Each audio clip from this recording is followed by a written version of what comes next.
नमस्कार, आदाब दोस्तों। मैं doctor Shabina Khan sunrise IVF centre से एक आईवीएफ स्पेशलिस्ट हूँ और आज मैं आपको जानकारी देना चाहती हूँ कि क्या पीसीओएस के लिए आईवीएफ की ज़रूरत है। ये मेरे किसी पेशेंट ने मुझसे क्वेश्चन पूछा है कि क्या मैडम अब मुझे पीसीओएस हो गया तो मुझे आईवीएफ ही कराना होगा या फिर मैं नेचुरली भी कंसीव कर सकती हूँ। तो मैं आपको ये बताना चाहूँगी कि पीसीओएस के लिए आईवीएफ की जरूरत सिर्फ 15 से 20% केसेस में ही पड़ती है। बकाया दूसरे केसेस में हम लोगों ने, जैसे मैंने इससे पहले भी वीडियो डाला था कि पीसीओएस पेशेंट में वो नेचुरल कंसीव कैसे कर सकती है, तो उसी को थोड़ा सा एक्सटेंड करते हुए मैं और आगे बढ़ूंगी कि ये पेशेंट्स जो है ये आते हैं, इनको पीरियड्स की प्रॉब्लम होती है, हिर्सुटिज्म होता है। हिर्सुटिज्म में यानी अनचाहे बाल होते हैं, एक्ने होता है, पिंपल्स होते हैं, डार्कनिंग ऑफ स्किन होता है यानी अकंथोसिस नाइग्रिकेंस, गले में कहीं कहीं कालापन रहता है। और इनके बॉडी में ये सारी चीजें इसलिए होती है कि इनके अंदर एंड्रोजन लेवल्स ज्यादा रहते हैं। अगर बायोकेमिकली देखा जाए तो एंड्रोजन लेवल्स यानी टेस्टोस्टेरोन ज्यादा है, एलएच ज्यादा है, एएमएच ज्यादा है, ये सारी चीजें हमें पीसीओएस पेशेंट में मिलेगा। अगर हम फास्टिंग इंसुलिन करके देखेंगे तो फास्टिंग इंसुलिन लेवल भी बढ़ा हुआ इस पेशेंट्स में मिलता है। ग्लूकोज टॉलरेंस टेस्ट वगैरह करेंगे तो वो भी हमें डिरेंज्ड मिलेंगे क्योंकि इसमें एक इंसुलिन रेजिस्टेंस हो जाता है, इसीलिए हम कभी कभी ट्रीटमेंट में इंसुलिन सेंसिटाइजर भी देते हैं। अब हम इनको आपसे ये जरूर कहना चाहेंगे कि most of the time we see 80% of the cases obese PCOS. और ओबीज यानी पीसीओएस का पेशेंट मोटा भी हो सकता है, पतला भी। तो 80% ओबीज पीसीओएस होता है और 20% आपके लीन भी हो सकते हैं, पतले पतले भी हो सकते हैं। लेकिन मोस्टली जो है हम जो प्रैक्टिकल लाइफ में देखते हैं ओबीज दिखते हैं। पेशेंट एंट्री ले रहा है, हम एकदम पहचान जाते हैं कि इसको पीसीओएस है। उसके चेहरे पे कहीं अनचाहे बाल होते हैं, वजन बढ़ा हुआ है, एक्ने दिखता रहता है, पिंपल्स यानी पिंपल्स दिख रहे हैं, और पेशेंट आके तुरंत हमें बोलती है कि हमें महीने की दिक्कत है। तो इन सब चीज़ों से हमें एक जानकारी मिल जाती है कि ये पीसीओएस है, यानी देख के ही हम बता सकते हैं। फिर उसके बाद मोरोवर आप एक अल्ट्रासाउंड करा लो, उससे आपको पता चल जाएगा कि पीसीओएस है या नहीं, या ये हार्मोनल प्रोफाइल वगैरह करा लीजिए, आपको जानकारी मिल जाएगी। अब हमें करना क्या है कि जो मेरा क्वेश्चन था वो अभी भी ऐसे ही है, क्या पीसीओएस के लिए आईवीएफ की जरूरत है? तो नहीं। मैंने ऑलरेडी बताया कि आईवीएफ सिर्फ 15 से 20% ऑफ द केसेस में हम करते हैं और बाकाया 70-80% of the cases naturally conceive होते हैं।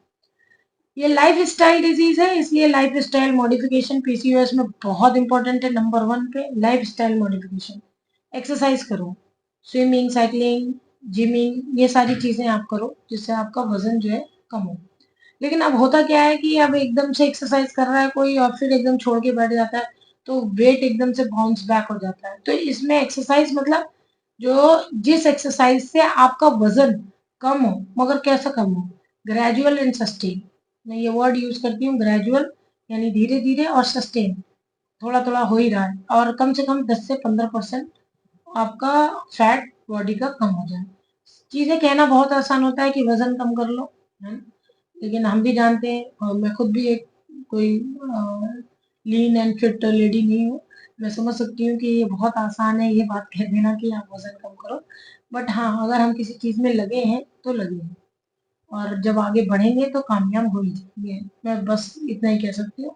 दूसरी बात, आपने जी कार्बोहाइड्रेट डाइट्स को अवॉइड करना है, और जैसे ऐसी चीजें खाओ जिसमें जंक फूड्स ना हो।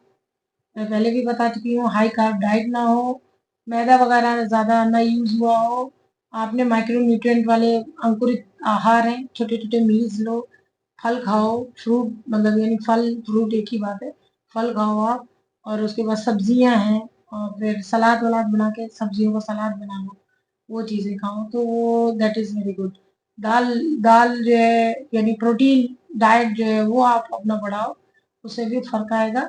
और फिर उसके बाद आते हैं हम कि मैडम हमने ये भी कर लिया वो भी कर लिया, अब कंसीव तो हो नहीं रहा है, आपने कहा कि आईवीएफ तो सिर्फ 15-20% केसेस में कामयाब है, फिर अब हम क्या करें?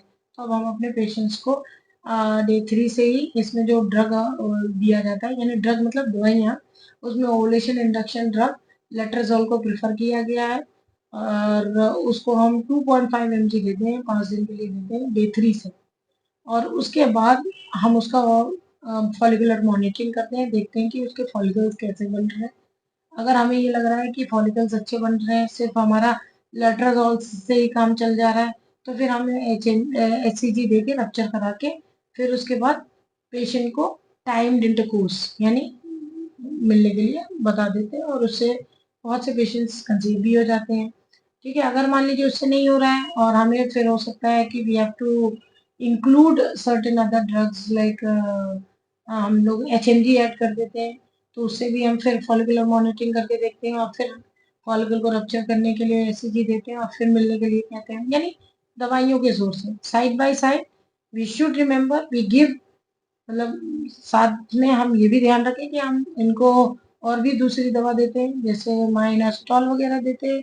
और कुछ लोगों को अगर जीटीटी डिरेंज्ड है तो उनको हम लोग मेटफॉर्मिन भी देते हैं, जो कि इंसुलिन सेंसिटाइजर है। तो वो चीज़ें कारगर हो जाती हैं और बहुत बार पेशेंट कंसीव होकर हमारे पास कुछ बजे आ जाता है। अब नहीं कंसीव हुआ तो फिर उसके बाद पता चला हमने इतना टैबलेट दिया, फिर इंजेक्शन दिया, फिर हम पेशेंट को प्लान कराते हैं कि भाई आप IUI भी करा सकते हो, हस्बैंड का सीमेन लिया और उसके बाद जो है यूट्राइन यानी यूट्रस के अंदर एक छोटी नलकी से डाल दिया, जिससे पेशेंट कंसीव हो जाता है। फिर पता चलता है कि अच्छा, अगर मान लीजिए उससे भी हो गया, हमें और खुशी होती है कि यार हमारा पेशेंट जो है कंसीव हो गया। उससे नहीं हुआ तो हम कभी कभी अपने पेशेंट्स को लेप्रोस्कोपिक ड्रिलिंग बताते हैं, यानी लेप्रोस्कोप डालते हैं हम, जो देख रहे हैं हम छोटे छोटे फॉलिकल्स ढेर सारे बने हुए, तो उनको हम रप्चर कर देते हैं क्योंकि हमें नहीं चाहिए ज़्यादा। तो वो भी एक एडवाइस हो सकता है पेशेंट्स को। और रूल ऑफ 4 आप लोग जानते ही हैं। उसके अलावा कुछ पेशेंट जो अब लास्ट में हमारा IVF बचा, तो IVF हमें उन लोगों को करना है, IVF जो मैंने 15 से 20% लोगों को बताया, जिनमें ट्यूब्स की कोई डिफेक्ट हो, हस्बैंड का सीमेन पैरामीटर अच्छा ना हो, एंडोमेट्रियम की कोई प्रॉब्लम हो, या फिर मान लीजिए कुछ अनएक्सप्लेन्ड ही हो गया है, तो उन सब केसेस में हमें IVF की तरफ दिमाग लगाना है। और उम्मीद करती हूँ कि मेरी ये वीडियो आपको कुछ आपका नॉलेज बढ़ाई होगी। अगर आपको इससे रिलेटेड कोई भी अगर डाउट हो या कुछ भी हो तो आप मुझे वो क्वेश्चन कर सकते हो। उसका आंसर देने में मुझे बहुत ही प्रसन्नता होगी। नमस्कार, आदाब।